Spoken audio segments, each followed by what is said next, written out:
আচ্ছা, এটি হচ্ছে কলকাতার বৃহত্তম ক্যাথিড্রাল চার্চ।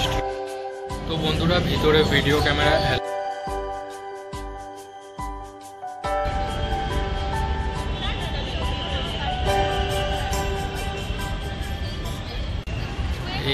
হোয়াটসঅ্যাপ গাইজ, সবাই কেমন আছো? আশা করছি সবাই ভালো আছে। তো আজকে চলে এসেছি সেন্ট পল ক্যাথিড্রাল চার্চের এখানে। তো চলো পুরোটা ঘুরে দেখাবো, এখানে টিকিট কত কি আছে কি না আছে পুরোটা তোমাদেরকে বলবো। তো চলো ভিডিওটা দেখতে থাকো।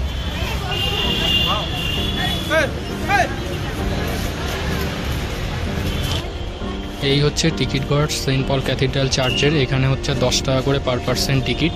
এখান থেকে নিয়ে দেন তোমাকে ওইখানে এন্ট্রি করতে হবে। তো চলো টিকিটটা কেটে নিই আগে।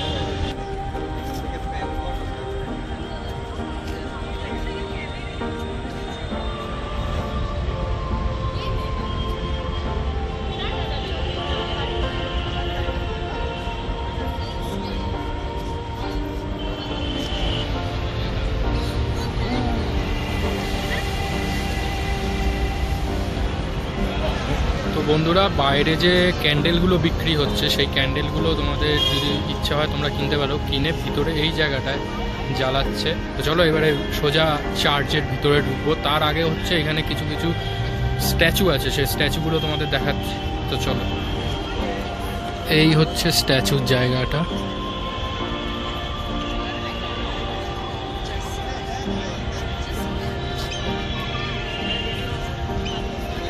এবারে চার্চের ভিতরে প্রবেশ করবো। যদি ভিডিও অ্যালাউ থাকে তাহলে ভিডিও করব, নাহলে কিছু করার নেই, করা যাবে না। তো চলো আস্তে আস্তে ভিতরে প্রবেশ করে যাই।